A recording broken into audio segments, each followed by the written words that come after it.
गीता के 2000 वर्ष बाद तक धर्म के नाम पर संप्रदाय नहीं बने थे, इसीलिए गीता मजहब मुक्त है।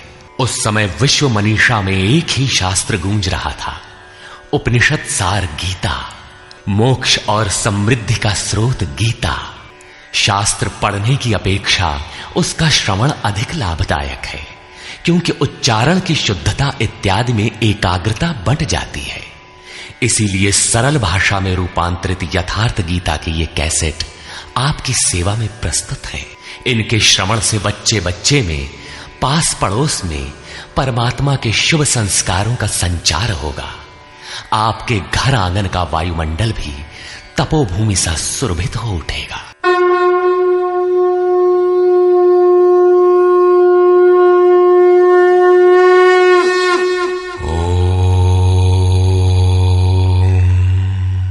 श्री परमात्मने नमः। यथार्थ गीता श्रीमद् भगवत गीता अथाष्टमो अध्याय। 7वें अध्याय के अंत में योगेश्वर श्री कृष्ण ने कहा कि पुण्य कर्म अर्थात नियत कर्म आराधना को करने वाले योगी संपूर्ण पापों से छूटकर उस व्याप्त ब्रह्म को जानते हैं। अर्थात कर्म कोई ऐसी वस्तु है जो व्याप्त ब्रह्म की जानकारी दिलाता है। उस कर्म को करने वाले व्याप्त ब्रह्म को, संपूर्ण कर्म को, संपूर्ण अध्यात्म को, संपूर्ण अधिदैव, अधिभूत और अधियज्ञ सहित मुझको जानते हैं। अतः कर्म कोई ऐसी वस्तु है जो इन सब से परिचित कराती है। वे अंतकाल में भी मुझको ही जानते हैं। उनकी जानकारी कभी विस्मृत नहीं होती। इस पर अर्जुन ने इस अध्याय के प्रारंभ में ही उन्हीं शब्दों को दोहराते हुए प्रश्न रखा। अर्जुन उवाच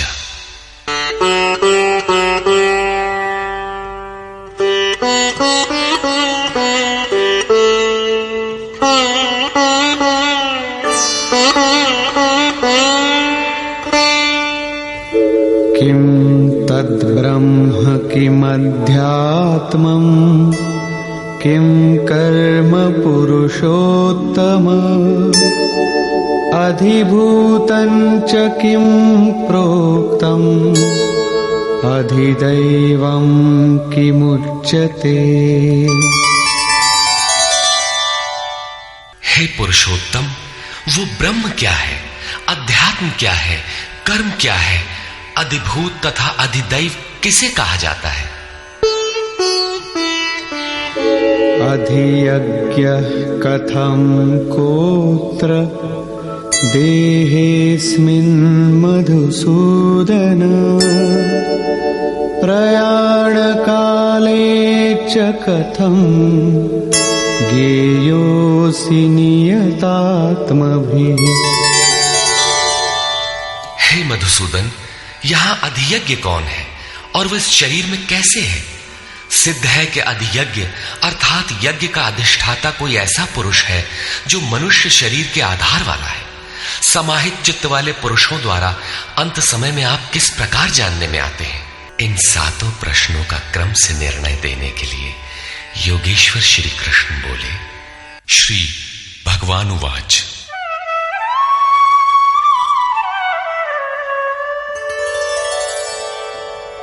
अक्षरं ब्रह्म परमं स्वभावोऽध्यात्ममुच्यते भूतभावोद्भवकरो विसर्गः कर्म संज्ञितः। अक्षरम ब्रह्म परमम, जो अक्षय है, जिसका क्षय नहीं होता, वही परम ब्रह्म है। स्वभावः अध्यात्मम उच्यते, स्वयं में स्थिर भाव ही अध्यात्म अर्थात आत्मा का आधिपत्य है। इससे पहले सभी माया के आधिपत्य में रहते हैं, किंतु जब स्वभाव अर्थात स्वरूप में स्थिर भाव अर्थात स्वयं में स्थिर भाव मिल जाता है तो आत्मा का ही आधिपत्य उसमें प्रवाहित हो जाता है। यही अध्यात्म है, अध्यात्म की पराकाष्ठा है। भूत भावोद्भव करा, भूतों के वे भाव जो कुछ न कुछ उद्भव करते हैं, अर्थात प्राणियों के वे संकल्प जो भले अथवा बुरे संस्कारों की संरचना करते हैं, उनका विसर्ग अर्थात विसर्जन, उनका मिट जाना ही कर्म की पराकाष्ठा है। यही संपूर्ण कर्म है जिसके लिए योगेश्वर ने कहा था, वो संपूर्ण कर्म को जानता है। वहां कर्म पूर्ण है, आगे आवश्यकता नहीं है। नियत कर्म। इस अवस्था में जबकि भूतों के वे भाव जो कुछ न कुछ रचते हैं, भले अथवा बुरे संस्कार संग्रह करते हैं, बनाते हैं, वे जब सर्वथा शांत हो जाएं, यही कर्म की संपूर्णता है। इसके आगे कर्म करने की आवश्यकता नहीं रह जाती। अतः कर्म कोई ऐसी वस्तु है जो भूतों के संपूर्ण संकल्पों को, जिनसे कुछ न कुछ संस्कार बनते हैं, उनका शमन कर देती है। कर्म का अर्थ है आराधना, चिंतन, जो यज्ञ में है। अधिभूतं क्षरो भावः पुरुषश्चाधिदैवतम् अधियज्ञोऽहमेवात्र देहे देहभृतां वर। जब तक अक्षय भाव नहीं मिलता, तब तक नष्ट होने वाले संपूर्ण क्षर भाव अधिभूत अर्थात भूतों के अधिष्ठान है। वही भूतों की उत्पत्ति के कारण है। पुरुषः च अधिदैवतम, और प्रकृति से परे जो परम पुरुष है, वही अधिदैव अर्थात संपूर्ण देवों, दैवी संपद का अधिष्ठाता है। दैवी संपद उसी परम देव में विलय हो जाती है। देहधारियों में श्रेष्ठ अर्जुन, इस मनुष्य तन में मैं ही अधियज्ञ अर्थात यज्ञों का अधिष्ठाता हूं। अतः इसी शरीर में अव्यक्त स्वरूप में स्थित महापुरुष ही अधियज्ञ है। योगेश्वर श्री कृष्ण एक योगी थे जो संपूर्ण यज्ञों का भोक्ता है। अंत में यज्ञ उसमें प्रवेश पा जाते हैं, वही परम स्वरूप मिल जाता है। इस प्रकार अर्जुन के 6 प्रश्नों का समाधान हुआ। अब अंतिम प्रश्न कि अंत काल में कैसे आप जानने में आते हैं जो कभी विस्मृत नहीं होते।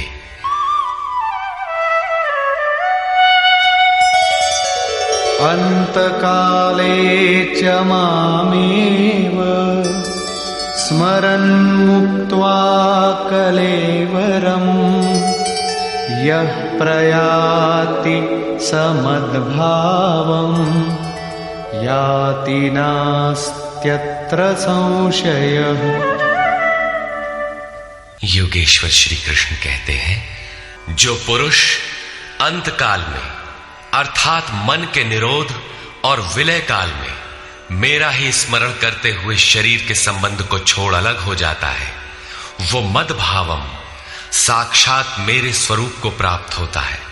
इसमें संशय नहीं है। शरीर का निधन शुद्ध अंतकाल नहीं है। मरने के बाद भी शरीरों का क्रम पीछे लगा रहता है। संचित संस्कारों की सतह के मिट जाने के साथ ही मन का निरोध हो जाता है, और वो मन भी जब विलय हो जाता है तो वहीं पर अंतकाल है, जिसके बाद शरीर धारण नहीं करना पड़ता। ये क्रियात्मक है, केवल कहने से वार्ता क्रम से समझ में नहीं आता। जब तक वस्त्रों की तरह शरीर का परिवर्तन हो रहा है, तब तक शरीरों का अंत कहां हुआ। मन के निरोध और निरुद्ध मन के भी विलय काल में जीते जी शरीर के संबंधों का विच्छेद हो जाता है। यदि मरने के बाद ही यह स्थिति मिलती तो श्री कृष्ण भी पूर्ण नहीं होते। उन्होंने कहा कि अनेक जन्म के अभ्यास से प्राप्ति वाला ज्ञानी साक्षात मेरा स्वरूप है। मैं वह हूं और वह मुझ में है। लेश मात्र भी उसमें और मुझ में अंतर नहीं है। यह जीते जी प्राप्ति है। जब फिर कभी शरीर न मिले, वही शरीरों का अंत है। ये तो वास्तविक शरीरांत का चित्रण हुआ, जिसके पश्चात जन्म नहीं लेना पड़ता है। दूसरा शरीरांत मृत्यु है, जो लोक प्रचलित है, किंतु इस शरीरांत के पश्चात पुनः जन्म लेना पड़ता है।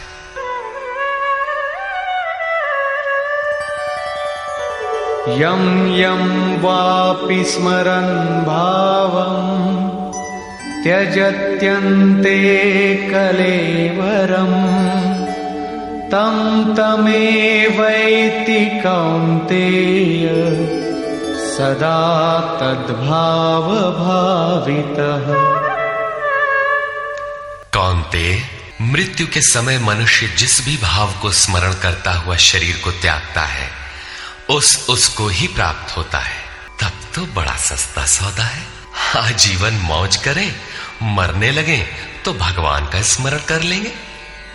किंतु श्री कृष्ण कहते हैं ऐसा होता नहीं। सदा तद्भाव भावितः, उस ही भाव का चिंतन कर पाता है जैसा जीवन भर किया है। वही विचार बरबस आ जाता है जिसका जीवन भर अभ्यास किया गया है, अन्यथा नहीं हो पाता।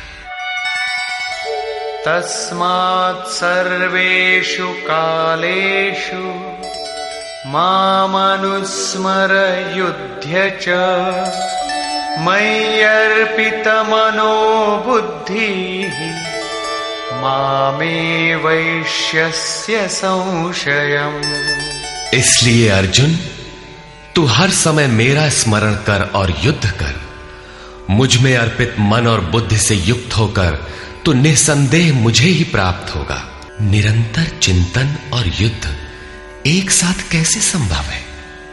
हो सकता है कि निरंतर चिंतन और युद्ध का यही स्वरूप हो कि जय कन्हैया लाल की, जय भगवान की कहते रहें और बाण चलाते रहें। किंतु स्मरण का स्वरूप अगले श्लोक में स्पष्ट करते हुए योगेश्वर कहते हैं,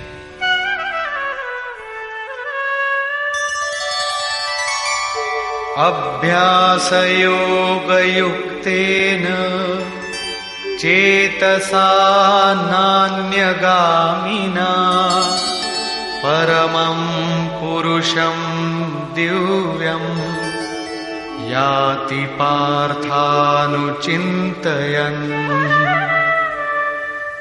हे पार्थ, उस स्मरण के लिए योग के अभ्यास से युक्त हुआ, अर्थात मेरा चिंतन और योग का अभ्यास पर्याय है।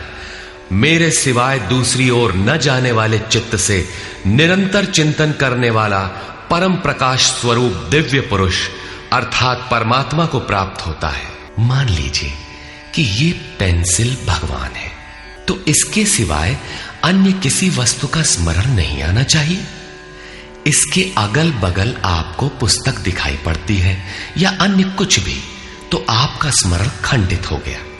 स्मरण जब इतना सूक्ष्म है कि इष्ट के अतिरिक्त दूसरी वस्तु का स्मरण भी ना हो, मन में तरंगे भी ना आए, तो स्मरण और युद्ध दोनों एक साथ कैसे होंगे? वस्तुतः जब आप चित्त को सब ओर से समेटकर अपने एक आराध्य के स्मरण में प्रवृत्त होंगे, तो उस समय मायिक प्रवृत्तियां काम क्रोध राग द्वेष बाधा के रूप में सामने प्रकट ही है। आप स्मरण करेंगे किंतु वे आपके अंदर उद्वेग पैदा करेंगे। आपका मन स्मरण से चलायमान करना चाहेंगे। इन बाह्य प्रवृत्तियों का पार पाना ही युद्ध है। निरंतर चिंतन द्वारा ही इनका अंत किया जाता है। इसलिए निरंतर चिंतन के साथ ही युद्ध संभव है। गीता का एक भी श्लोक बाह्य मारकाट का समर्थन नहीं करता। चिंतन किसका करें, इस पर कहते हैं, कविं पुराणमनुशासितारम् अणोरणीयां समनुस्मरेत्यः सर्वस्य धातारमचिन्त्य रूपम् आदित्यवर्णं तमस परस्तात्। उस युद्ध के साथ वो पुरुष सर्वज्ञ, अनादि, सबके नियंता, सूक्ष्म से भी अति सूक्ष्म, सबके धारण पोषण करने वाले किंतु अचिंत्य, अर्थात जब तक चित्त और चित्त की लहर है तब तक वो दिखाई नहीं देता। चित्त के निरोध और विलय काल में ही जो विदित होता है, नित्य प्रकाश स्वरूप और अविद्या से परे उस परमात्मा का स्मरण करता है। पीछे बताया मेरा चिंतन करता है, यहां कहते हैं परमात्मा का। अतः उस परमात्मा के चिंतन अर्थात ध्यान का माध्यम तत्व स्थित महापुरुष है। इसी क्रम में प्रयाण काले मनसाचलेन भक्त्या युक्तो योग बलेन चैव भ्रुवोर्मध्ये प्राणमावेश्य सम्यक् सतं परम पुरुषमुपैति दिव्यम्। जो निरंतर उस परमात्मा का स्मरण करता है वो भक्ति युक्त पुरुष प्रयाण काले मन के विलीन अवस्था काल में योग बल से अर्थात उसी नियत कर्म के आचरण द्वारा भ्रिकुटी के मध्य में प्राण को भली प्रकार स्थापित करके अर्थात प्राण अपान को भली प्रकार सम करके न अंदर से उद्वेग पैदा हो न बाह्य संकल्प कोई लेने वाला हो, सत रज तम भली प्रकार शांत हो, सुरत इष्ट में ही स्थित हो, उस काल में वो अचल मन अर्थात स्थिर बुद्धि वाला पुरुष उस दिव्य पुरुष परमात्मा को प्राप्त होता है। सतत स्मरणीय है कि उसी एक परमात्मा की प्राप्ति का विधान योग है। उसके लिए नियत क्रिया का आचरण ही योग क्रिया है, जिसका सविस्तार वर्णन योगेश्वर ने 4वें व 6वें अध्याय में किया है। अभी उन्होंने कहा निरंतर मेरा ही स्मरण कर। कैसे करें? तो इसी योग धारणा में स्थिर रहते हुए करना है। ऐसा करने वाला दिव्य पुरुष को ही प्राप्त होता है जो कभी विस्मृत नहीं होता। यहां इस प्रश्न का समाधान हुआ कि आप प्रयाण काल में किस प्रकार जानने में आते हैं। पाने योग्य पद का चित्रण देखें जो गीता में स्थान स्थान पर आया है। यदक्षरं वेदविदो वदन्ति विशन्ति यद्यतयो वीतरागाः यदिच्छन्तो ब्रह्मचर्यं चरन्ति तत्ते पदं संग्रहेण प्रवक्ष्ये। वेदविद अर्थात अविदित तत्व को प्रत्यक्ष जानने वाले लोग जिस परम पद को अक्षरम अक्षय कहते हैं, वीतराग महात्मा जिसमें प्रवेश के लिए यत्नशील रहते हैं, जिस परम पद को चाहने वाले ब्रह्मचर्य का पालन करते हैं।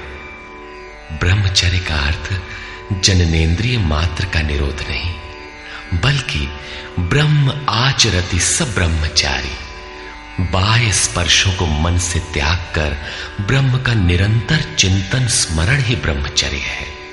जो ब्रह्म का दर्शन करा उसी में स्थान दिला शांत हो जाता है। इस आचरण से इंद्रिय संयम ही नहीं बल्कि सकलेंद्रिय संयम स्वतः हो जाता है। इस प्रकार जो ब्रह्मचर्य का आचरण करते हैं, जो हृदय में संग्रह करने योग्य है, धारण करने योग्य है, उस पद को मैं तेरे लिए कहूंगा।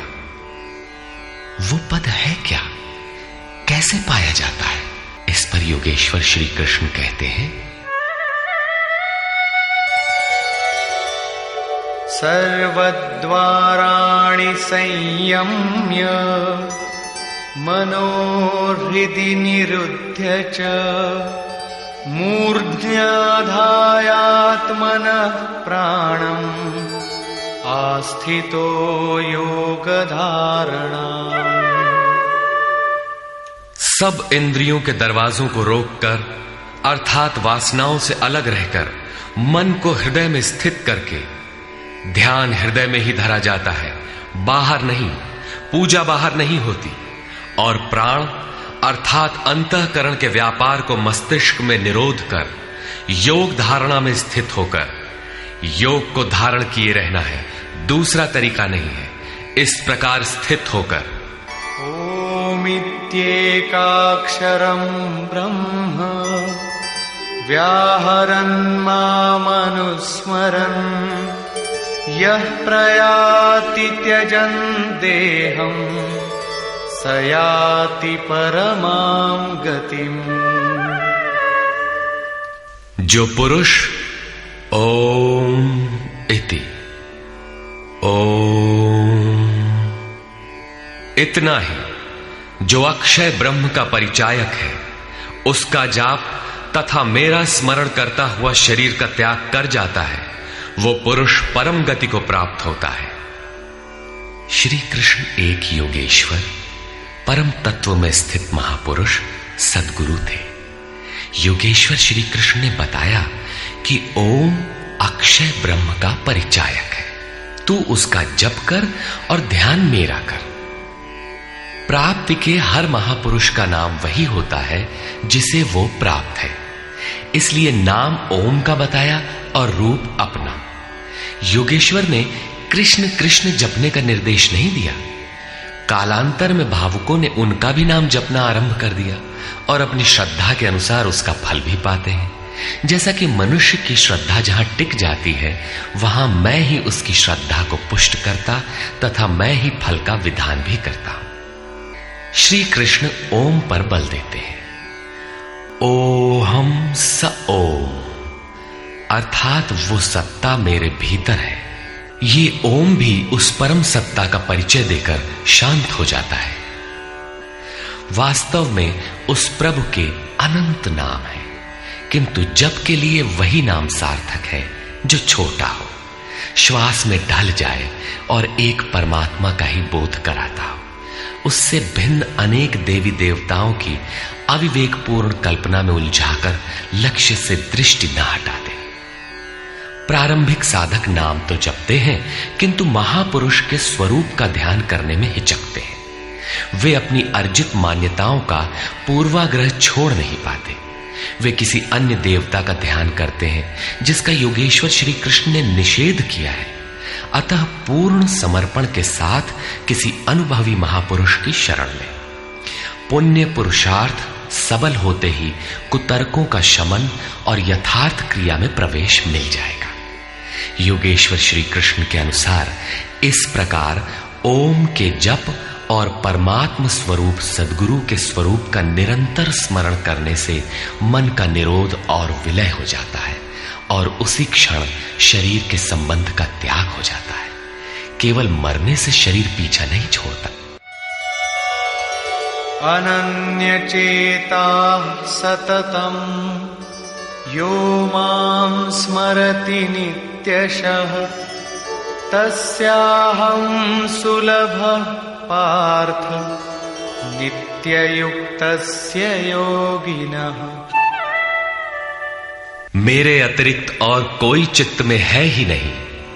उस अन्य किसी का चिंतन न करता हुआ अर्थात अनन्य चित्त से स्थिर हुआ जो अनवरत मेरा स्मरण करता है, उस नित्य मुझसे युक्त योगी के लिए मैं सुलभ हूं।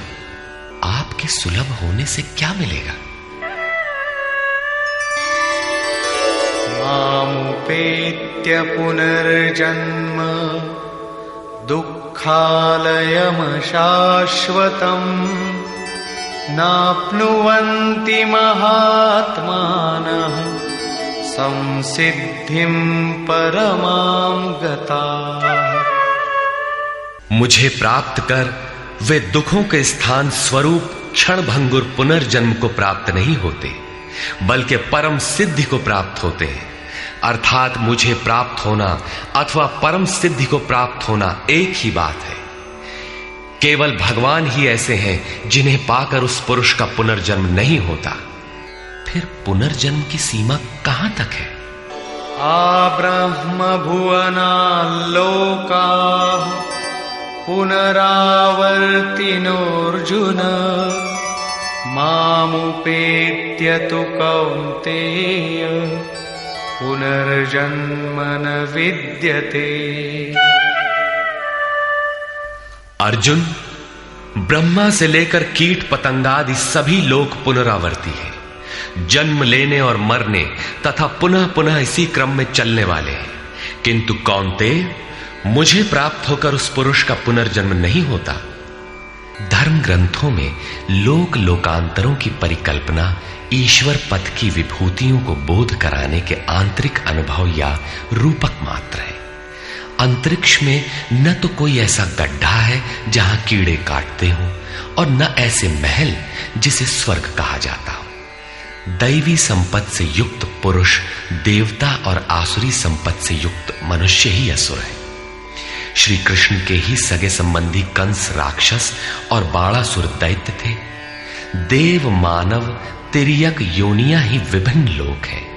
श्री कृष्ण के ही अनुसार ये जीवात्मा मन सहित पांचों इंद्रियों को लेकर जन्म जन्मांतर के संस्कारों के अनुरूप नया शरीर धारण कर लेता है। अमर कहे जाने वाले देवता भी मरण धर्मा है। क्षीणे पुण्ये मर्त्य लोकम विशन्ति। इससे बड़ी क्षति क्या होगी? वो देवतन ही किस काम का जिसमें संचित पुण्य भी समाप्त हो जाए। देवलोक, पशुलोक, कीट पतंगादि लोग भोगलोक मात्र हैं।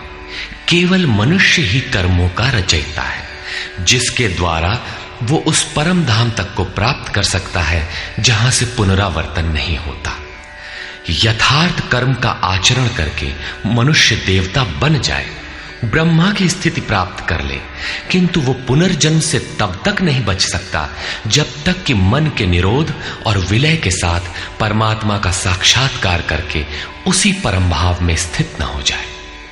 उसका पुनर्जन्म नहीं होना है, किंतु इस अव्यक्त स्थिति से पूर्व जब तक उसके पास अपनी बुद्धि है, जब तक वो ब्रह्मा है, वो पुनर्जन्म की परिधि में ही है। इन्हीं तथ्यों पर प्रकाश डालते हुए योगेश्वर श्री कृष्ण कहते हैं, सहस्रयुग पर्यन्तम् अहर्यद् ब्रह्मणो विदुः रात्रिं युग सहस्रान्ताम् तेहोरात्रविदो जनाः। जो 1000 चतुर्युगों की ब्रह्मा की रात्रि और 1000 चतुर्युगों के उसके दिन को साक्षात जानते हैं, वे पुरुष समय के तत्व को यथार्थ जानते हैं। प्रस्तुत श्लोक में दिन और रात विद्या और अविद्या के रूपक हैं। ब्रह्म विद्या से संयुक्त बुद्धि ब्रह्मा की प्रवेशिका तथा ब्रह्म विद्वरिष्ठ बुद्धि ब्रह्मा की पराकाष्ठा है। विद्या से संयुक्त बुद्धि ही ब्रह्मा का दिन है। जब विद्या कार्यरत होती है उस समय योगी स्वरूप की ओर अग्रसर होता है। अंतःकरण की सहस्रों प्रवृत्तियों में ईश्वरीय प्रकाश का संचार हो उठता है। इस प्रकार अविद्या की रात्रि आने पर अंतःकरण की सहस्रों प्रवृत्तियों में माया का द्वंद्व प्रवाहित होता है। प्रकाश और अंधकार की यहीं तक सीमा है। इसके पश्चात न तो अविद्या रह जाती है और न विद्या ही। वो परम तत्व परमात्मा विदित हो जाता है। जो इसे तत्व से भली प्रकार जानते हैं वे योगी जन काल के तत्व को जानने वाले हैं कि कब अविद्या की रात होती है, कब विद्या का दिन आता है, काल का प्रभाव कहां तक है अथवा समय कहां तक पीछा करता है। प्रारंभिक मनीषी अंतःकरण को चित्त अथवा कभी कभी केवल बुद्धि कहकर संबोधित करते थे। कालांतर में अंतःकरण का विभाजन मन, बुद्धि, चित्त और अहंकार की 4 प्रमुख वृत्तियों में किया गया। वैसे अंतःकरण की प्रवृत्तियां अनंत हैं। बुद्धि के अंतराल में ही अविद्या की रात्रि होती है और उसी बुद्धि में विद्या का दिन भी होता है। यही ब्रह्मा की रात्रि और दिन है। जगत रूपी रात्रि में सभी जीव अचेत पड़े हैं। प्रकृति में विचरण करती हुई उनकी बुद्धि उस प्रकाश स्वरूप को नहीं देख पाती, किंतु योग का आचरण करने वाले योगी इससे जग जाते हैं। वे स्वरूप की ओर बढ़ते हैं। जैसा कि गोस्वामी तुलसीदास ने रामचरितमानस में लिखा है, कबहु दिवस मह निबिड़तम कबहुक प्रकट पतंग बिन सई उपजई ज्ञान जिमि पाई कुसंग सुसंग। विद्या से संयुक्त बुद्धि कुसंग पाकर अविद्या में परिणत हो जाती है। पुनः सुसंग से विद्या का संचार उसी बुद्धि में हो जाता है। ये उतार चढ़ाव पूर्ति पर्यंत लगा रहता है। पूर्ति के पश्चात न बुद्धि है न ब्रह्मा, न रात रहती है न दिन। यही ब्रह्मा के दिन रात का रूपक है। न हजारों साल की लंबी रात होती है, न हजारों चतुर्युग का दिन ही होता है, और न कहीं कोई 4 मुंह वाला ब्रह्मा ही है।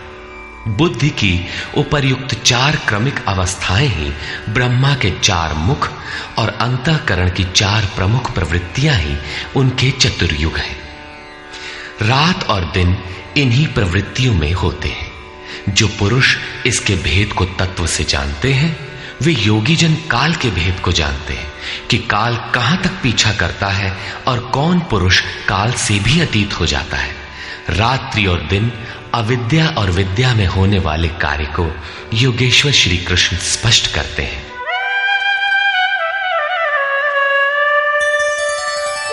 अव्यक्ताद्व्यक्तयः सर्वाः प्रभवन्त्यः रागमे रात्र्यागमे प्रलीयन्ते तत्रैवाव्यक्त संज्ञके।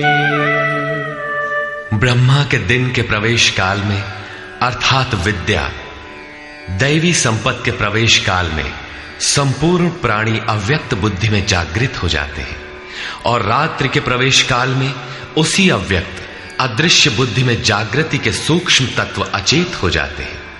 वे प्राणी अविद्या की रात्रि में स्वरूप को स्पष्ट देख नहीं पाते, किंतु उनका अस्तित्व रहता है। जागृत होने और अचेत होने का माध्यम यह बुद्धि है जो सब में अव्यक्त रहती है, दृष्टिगोचर नहीं है।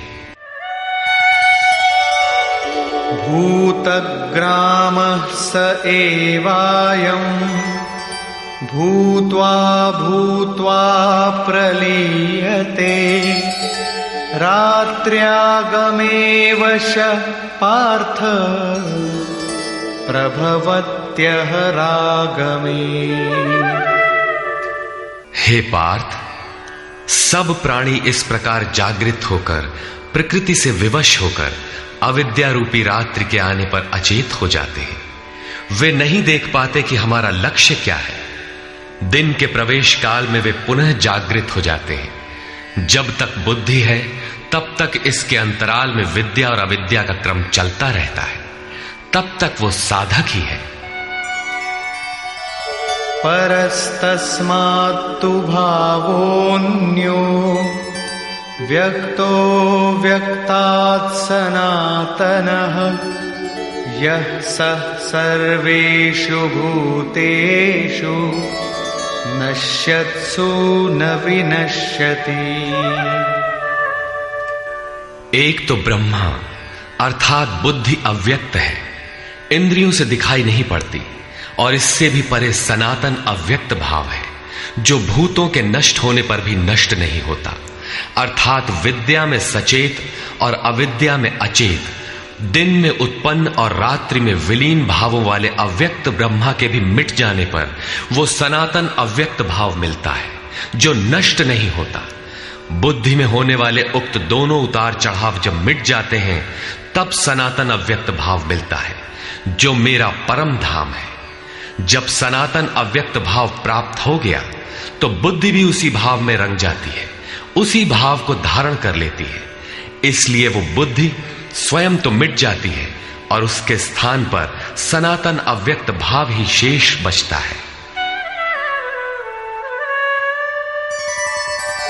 अव्यक्तोऽक्षर इत्युक्तः तमाहुः परमां गतिम् यं प्राप्य न निवर्तन्ते तद्धाम परमं मम। उस सनातन अव्यक्त भाव को अक्षर अर्थात अविनाशी कहा जाता है, उसी को परम गति कहते हैं। वही मेरा परम धाम है जिसे प्राप्त होकर मनुष्य पीछे नहीं आते, उनका पुनर्जन्म नहीं होता। इस सनातन अव्यक्त भाव की प्राप्ति का विधान बताते हैं। पुरुषः स परः पार्थ भक्त्या लभ्यस्त्वनन्यया यस्यान्तस्थानि भूतानि येन सर्वमिदं ततम्। पार्थ, जिस परमात्मा के अंतर्गत संपूर्ण भूत हैं, जिससे संपूर्ण जगत व्याप्त है, सनातन अव्यक्त भाव वाला वो परम पुरुष अनन्य भक्ति से प्राप्त होने योग्य है। अनन्य भक्ति का तात्पर्य है कि परमात्मा के सिवाय अन्य किसी का स्मरण न करते हुए उनसे जुड़ जाए। अनन्य भाव से लगने वाले पुरुष भी कब तक पुनर्जन्म की सीमा में हैं और कब वे पुनर्जन्म का अतिक्रमण कर जाते हैं, इस पर योगेश्वर कहते हैं, यत्र काले त्वनावृत्तिम् आवृत्तिं चैव योगिनः प्रयाता यान्ति तं कालम् वक्ष्यामि भरतर्षभ। हे अर्जुन, जिस काल में शरीर त्याग कर गए हुए योगी जन पुनर्जन्म को नहीं पाते और जिस काल में शरीर त्यागने पर पुनर्जन्म पाते हैं, मैं अब उस काल का वर्णन करता हूं।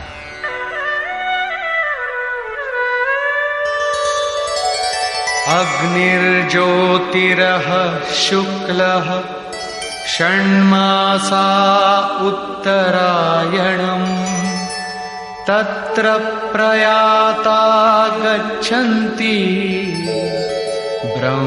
ब्रह्मविदो जनाः। शरीर संबंध का त्याग करते समय जिसके समक्ष ज्योतिर्मय अग्नि जल रहा हो, दिन का प्रकाश फैला हो, सूर्य चमक रहा हो, शुक्ल पक्ष का चंद्र बढ़ रहा हो, उत्तरायण का निरभ्र और सुंदर आकाश हो, उस काल में प्रयाण करने वाले ब्रह्मवेत्ता योगी जन ब्रह्म को प्राप्त होते हैं। अग्नि ब्रह्म तेज का प्रतीक है, दिन विद्या का प्रकाश है, शुक्ल पक्ष निर्मलता का द्योतक है, विवेक, वैराग्य, शम, दम, तेज और प्रज्ञा ये षडैश्वर्य ही षण्मास है। ऊर्ध्व रेता स्थिति ही उत्तरायण है। प्रकृति से सर्वथा परे इस अवस्था में जाने वाले ब्रह्मवेत्ता योगी जन ब्रह्म को प्राप्त होते हैं। उनका पुनर्जन्म नहीं होता, किंतु अनन्य चित्त से लगे हुए योगी जन यदि इस आलोक को प्राप्त नहीं कर पाए, जिनकी साधना अभी पूर्ण नहीं, उनका क्या होता है, इस पर कहते हैं, धूमो रात्रिस्तथा कृष्णः षण्मासा दक्षिणायनम् तत्र चान्द्रमसं ज्योति योगी प्राप्य निवर्तते। जिसके प्रयाण काल में धुआं फैल रहा हो, योगाग्नि हो, अग्नि यज्ञ प्रक्रिया में पाए जाने वाले अग्नि का स्वरूप है, किंतु धुएं से आच्छादित हो, अविद्या की रात्रि हो, अंधेरा हो, कृष्ण पक्ष का चंद्रमा क्षीण हो रहा हो, कालिमा का बाहुल्य हो, षड विकारों अर्थात काम, क्रोध, लोभ, मोह, मद और मत्सर से युक्त दक्षिणायन अर्थात बहिर्मुखी हो, जो परमात्मा के प्रवेश से अभी बाहर है, उस योगी को पुनः जन्म लेना पड़ता है। तो क्या शरीर के साथ उस योगी की साधना नष्ट हो जाती है? इस पर योगेश्वर श्री कृष्ण कहते हैं, शुक्ल कृष्णे गति हेते जगतः शाश्वते मते एकया यात्यनावृत्तिम् अन्यया वर्तते पुनः। उपर्युक्त शुक्ल और कृष्ण दोनों प्रकार की गतियां जगत में शाश्वत हैं, अर्थात साधन का कभी विनाश नहीं होता। एक अर्थात शुक्ल अवस्था में प्रयाण करने वाला पीछे न आने वाली परम गति को प्राप्त होता है, और दूसरी अवस्था में जिसमें क्षीण प्रकाश तथा अभी कालिमा है, ऐसी अवस्था को गया हुआ पीछे लौटता है, जन्म लेता है। जब तक पूर्ण प्रकाश नहीं मिलता तब तक उसे भजन करना है। प्रश्न पूर्ण हुआ। अब इसके लिए साधन पर पुनः बल देते हैं।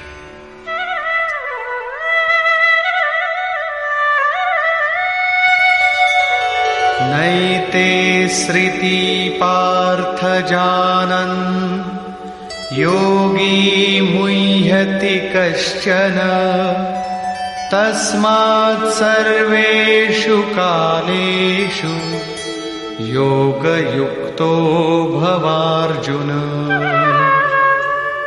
हे पार्थ, इस प्रकार इन मार्गों को जानकर कोई भी योगी मोहित नहीं होता। वो जानता है कि पूर्ण प्रकाश पा लेने पर ब्रह्म को प्राप्त होगा और क्षीण प्रकाश रहने पर भी पुनर्जन्म में साधन का नाश नहीं होता। दोनों गतियां शाश्वत हैं। अतः अर्जुन, तो सब काल में योग से युक्त हो, अर्थात निरंतर साधन कर।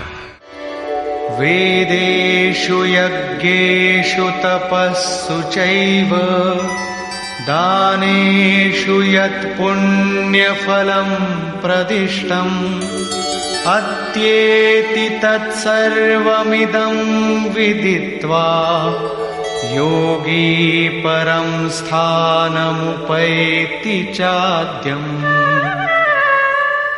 इसको साक्षात्कार सहित जानकर, मानकर नहीं, योगी वेद, यज्ञ, तप और दान के पुण्य फलों का निसंदेह अतिक्रमण कर जाता है और सनातन परम पद को प्राप्त होता है।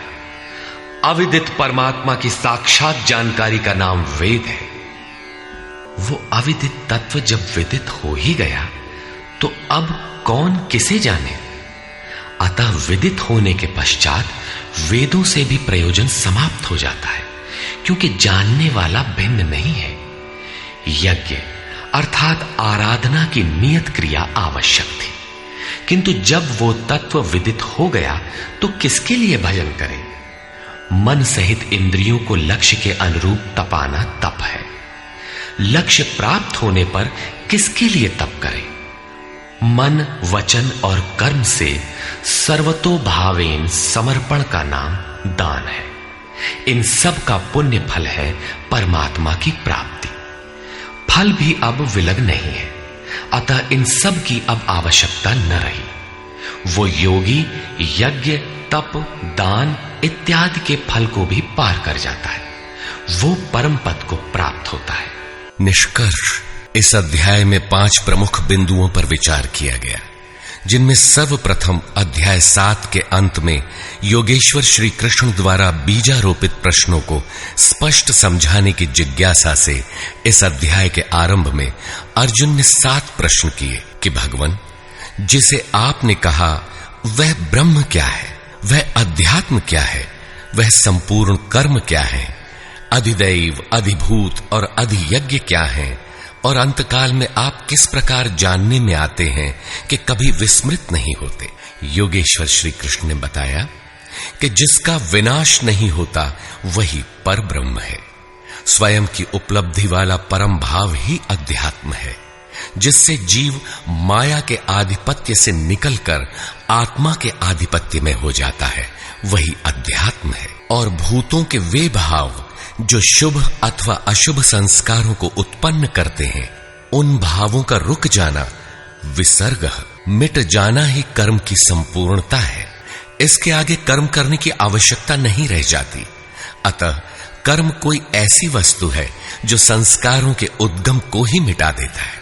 इसी प्रकार क्षर भाव अधिभूत हैं, अर्थात नष्ट होने वाले ही भूतों को उत्पन्न करने में माध्यम है।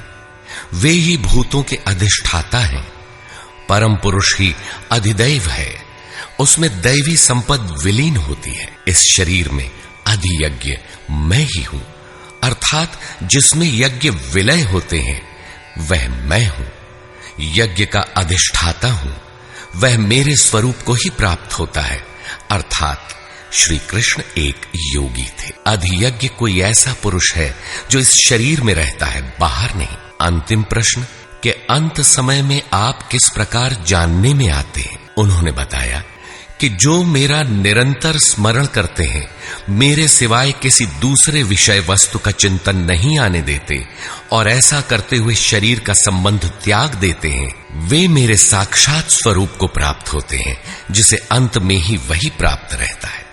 शरीर की मृत्यु के साथ यह उपलब्धि होती हो ऐसी बात नहीं है। मरने पर ही मिलता तो श्री कृष्ण पूर्ण न होते। अनेक जन्मों में चलकर पाने वाला ज्ञानी उनका स्वरूप न होता। मन का सर्वथा निरोध और निरुद्ध मन का भी विलय ही अंतकाल है। जहां फिर शरीरों की उत्पत्ति का माध्यम शांत हो जाता है, उस समय वह परम भाव में प्रवेश पा जाता है, उसका पुनर्जन्म नहीं होता। इस प्राप्ति के लिए उन्होंने स्मरण का विधान बताया। अर्जुन, निरंतर मेरा स्मरण कर और युद्ध कर, दोनों एक साथ कैसे होंगे? कदाचित ऐसा हो कि जय गोपाल, हे कृष्ण कहते रहें, लाठी भी चलाते रहें। स्मरण का स्वरूप स्पष्ट किया कि योग धारणा में स्थिर रहते हुए मेरे सिवाय अन्य किसी भी वस्तु का स्मरण न करते हुए निरंतर स्मरण कर। जब स्मरण इतना सूक्ष्म है तो युद्ध कौन करेगा? मान लीजिए यह पुस्तक भगवान है, तो इसके अगल बगल की वस्तु, सामने बैठे हुए लोग या अन्य देखी सुनी कोई वस्तु संकल्प में भी न आए, दिखाई न पड़े। यदि दिखाई पड़ती है तो स्मरण नहीं है। ऐसे स्मरण में युद्ध कैसा? वस्तुतः जब आप इस प्रकार निरंतर स्मरण में प्रवृत्त होंगे तो उसी क्षण युद्ध का सही स्वरूप खड़ा होता है। उस समय मायिक प्रवृत्तियां बाधा के रूप में प्रत्यक्ष ही हैं। काम, क्रोध, राग, द्वेष दुर्जय शत्रु हैं। ये शत्रु स्मरण करने नहीं देंगे।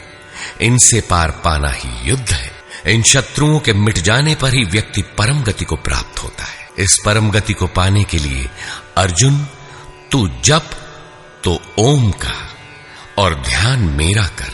अर्थात श्री कृष्ण एक योगी थे। नाम और रूप आराधना की कुंजी है। योगेश्वर श्री कृष्ण ने इस प्रश्न को भी लिया कि पुनर्जन्म क्या है, उसमें कौन कौन आते हैं। उन्होंने बताया कि ब्रह्मा से लेकर यावन मात्र जगत पुनरावर्ती है और इन सब के समाप्त होने पर भी मेरा परम अव्यक्त भाव तथा उसमें स्थिति समाप्त नहीं होती। इस योग में प्रविष्ट पुरुष की दो गतियां हैं। जो पूर्ण प्रकाश को प्राप्त षडैश्वर्य संपन्न ऊर्ध्वरेता है, जिसमें लेश मात्र भी कमी नहीं है, वह परम गति को प्राप्त होता है। यदि उस योग कर्ता में लेश मात्र भी कमी है, कृष्ण पक्ष सी कालिमा का संचार है, ऐसी अवस्था में शरीर का समय समाप्त होने वाले योगी को जन्म लेना पड़ता है। वह सामान्य जीव की तरह जन्म मरण के चक्कर में नहीं फंसता, बल्कि जन्म लेकर उससे आगे की शेष साधना को पूरा करता है। इस प्रकार आगे के जन्म में उसी क्रिया से चलकर वह भी वहीं पहुंच जाता है जिसका नाम परम धाम है। पहले भी श्री कृष्ण कह आए हैं कि इसका थोड़ा भी साधन जन्म मरण के महान भय से उद्धार करा के ही छोड़ता है। दोनों रास्ते शाश्वत हैं, अमिट हैं।